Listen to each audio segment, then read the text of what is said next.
Well, got a mí amach an caitheannig as sachtan fóisiú críúil sin. Agus tá a bhíochtaíomh go léir a rís gá má fóidú tuis gur cuireadh míle aramt bhí trosfada an husmí tar éis an présáci libh déireanna go lá chliad a hogmuid is bhí mar ar an nálach go ceathamach agus lárméis an cláiste gail chun sin iné sin in bhí mar a cilcinnig agus a raid go Portlorga so bhí troscuis an fátach agus ítach an fóisiú tógad a fóla beagna blagót tá is ar bheith gurtí agus tásúlam pís a dhéanam beidir a mórach agus benne a dhéanam sús trí chlár limna go dtí ar na héireann. I must say, John, thank you very much for your very warm welcome. And I immediately said that just to be in myself, our apologies for being late. It's as they would say, something over which we had no control. But the reasons were very good. The reception has been extraordinary everywhere.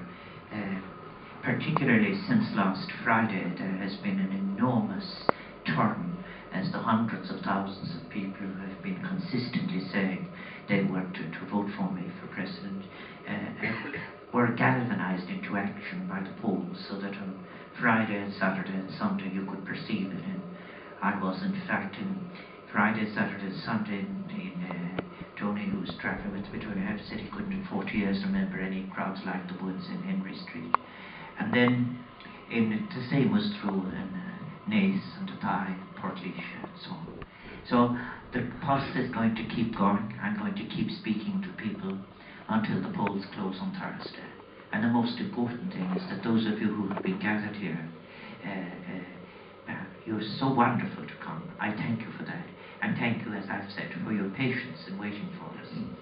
I think that everything is now there, in fact, for us to make a very significant gain. What I mean by that, not a gain for me, not in that sense that it would bother me, but I think again for the people itself that has to be pushed away, and you are pushing it away, and therefore also positively engaging with a different version of Ireland. I should say as well, it's great to see, I see that Dan Canty is here, and Donald O'Coincha, my first cousin, and his son Cormac, and my lovely niece Carmel and her husband Paul, and so forth.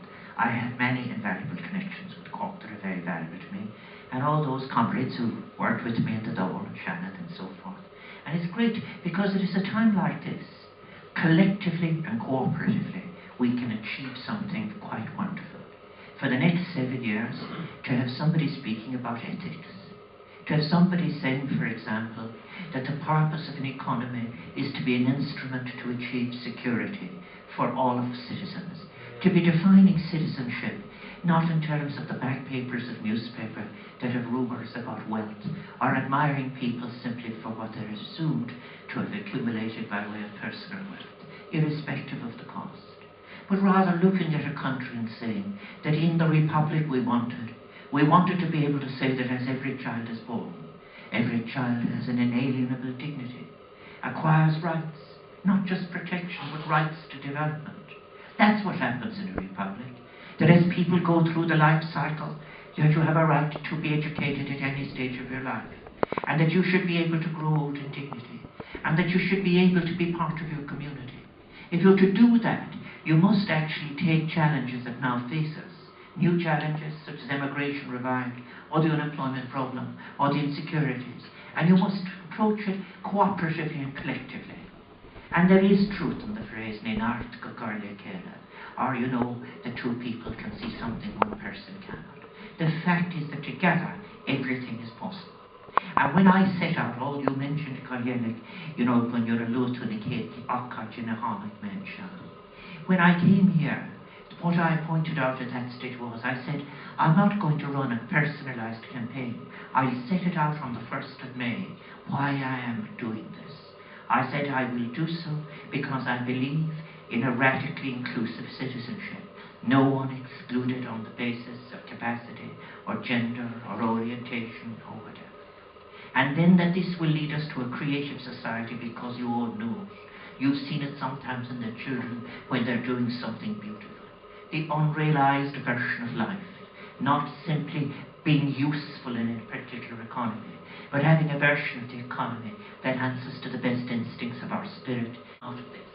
We can have a wonderful, not just counting always about the difficulties we're in, we can have one hell of a celebration as we say goodbye to all of those old failed models of economy and society, and let everyone, all of us, work together to be able at home to come out of the difficulties we are, and that you'll have a president who will identify with that great transformation that has already started and is taking place in communities and where people combine, and a president who will go abroad, who has, when he has gone abroad before, opposed dictatorships in Chile, because the first person to challenge Pinochet, a person who's gone to Salvador or Africa, whatever. And I will continue that human rights heritage. And I will also deal with foreign direct investment, where I will be able to deal with new developing countries of Africa, but also particularly the countries such as Brazil and South America. And that idea is to do everything possible to attract investment here, to create jobs. And at home identifying with all those new initiatives that are taking place in innovation combining science and technology. And yes, I have the advantage of having been a university teacher, having come through a long struggle from small farm to factory to clock to being in the university. But I've spent all my life in the public world. My wife has spent her life in the public world. My children will be gifted if they are allowed to spend time in the public world, as all of you are. I pay tribute to all of you who are willing to put in this effort, put an ear up the piano. You know, when the president takes office, the oath one takes to say, I dedicate my abilities to the welfare of the people of Ireland. In Irish it is even more beautiful. I undertake to take every single breath of energy I have for the next 7 years, to work together with you and your vision, to invest all these programs we have, but to give us a version of Irishness that will make us proud to be able to say we have taken our steps towards achieving the real republic. I am so grateful for your assistance. We're doing all of this together, and it'll be wonderful, and we'll have one hell of a celebration when we win at the weekend.